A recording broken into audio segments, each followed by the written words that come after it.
आहेत आणि जे नाही आहेत ते दुःखी आहेत असं काही समजायचं कारण नाही. परंतु ते देखील महापौर पदासाठी इच्छुक होते ना. परंतु एक लक्षात घ्या, तुमच्या माहितीसाठी तुम्हाला जे पत्र सगळ्यांना प्राप्त झालेलं आहे ते कोणाच्या नावाने आहे? आपण सत्तेची सुरुवात आहे. महापौर पदापासून परत प्रशासकीय कार्यकाळ संपणार आहे आणि सत्ता सुरू होणार आहे. भाजपची पहिल्यापेक्षा जास्त जागा येऊन सत्ता आली, ती शहराध्यक्ष होते, ते पाहिजेत ना अशा चांगल्या एक प्रसंगी. लक्षात घ्या, ते स्वतः ते इच्छुक होते, यात काही दुमत असायचं काही कारण नाही. परंतु पक्षाची जबाबदारी सुद्धा ते विसरलेले नाहीत. त्यामुळं मला त्यांचा स्वतः फोन आला की जे काही सोपस्कर या पदासाठी जे फॉर्मॅलिटीज ज्या आहेत त्या फॉर्मॅलिटीज तुम्ही करून घ्या, नाराजीचा विषय नाही. आणि मी जसं म्हटलं, जसं तुम्ही आता एक प्रश्न केला की याच्यामध्ये वरिष्ठ पातळीवरून उद्याच्या काळात चांगला निर्णय सुद्धा त्यांच्या बाबतीत होऊ शकतो. हे बघा, जर तरला मजा नाही. मी तुम्हाला इथं आता 7, 8, 9 वर्षानंतरच्या कालखंडानंतर मी काहीतरी सांगणं हे चुकीचं होईल. पुन्हा मी फोन केला होता, त्यांनी मला मनापासून शुभेच्छा दिल्यात. पक्ष नक्कीच त्यांच्याबद्दल चांगला विचार करेल. पुढच्या वेळेस नाही म्हणता येतो.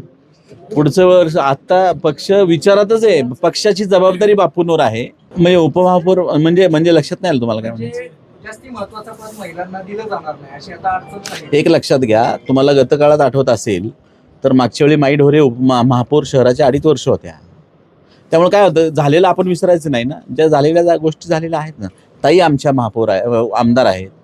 त्यामुळं भारतीय जनता पक्षाने इथं आमदारकी या शहराला विधान परिषदेच्या रूपाने दिलेली कशी विसरून चालेल? नाही, ते वरिष्ठ पातळीवर निर्णय ठरतील. आज हे बघा, निवडणुकीच्या ज्या काही अडचणी झालेल्या आहेत त्या झालेल्या आहेत. मध्यंतरीच्या काळात दादांची अशी घटना घडल्यानंतर उद्याच्या काळामध्ये आपल्याला विरोधक हा शब्द न राहता आपण या शहराच्या जर विकासासाठी एकत्र आहोत तर त्या शहराच्या विकासासाठी विरोधकांना सुद्धा बरोबर घेऊन जाण्याची भूमिका आहे. त्यामुळे त्यांनी त्यांचा काय फॉर्म का भरला याची उत्तरं मी नाही देऊ शकत. नाही, काय कारण आहे त्याच्यामुळं? आम्ही आमच्या पक्षाची धोरणं आम्ही ठरवणार आहोत. दुसऱ्याच्या पक्षाच्या चांगल्या किंवा वाईटपणामुळे आमच्यात कलह व्हायचं काही कारण नाही. कलह नाहीच आहे, तुम्ही बळच कलह करू नका. ते येणारा काळ ठरवेल ना त्यावेळेस. आणि ते नामुष्की वगैरे तुम्ही म्हणताय साहेब, आम्ही दिलं ना, दुसरं नाव आलं ना. त्यामुळे नामुष्की वगैरे असले शब्द नाही योग्य. असं नाही काय जाहीर साहेब, एक लक्षात घ्या, पक्षाचा निर्णय घेण्याचा जसा अधिकार आहे तसा बदलण्याचा पण अधिकार पक्षाच्या वरिष्ठ पातळीवर असतो. त्यामुळे त्यांच्या आदेशाच्या पुढे आम्ही लोक कोणी जाऊ शकत नाहीत. त्यामुळे त्या पक्षाच्या आदेशाप्रमाणे, विनंतीप्रमाणे आपण हा निर्णय घेतलेला आहे.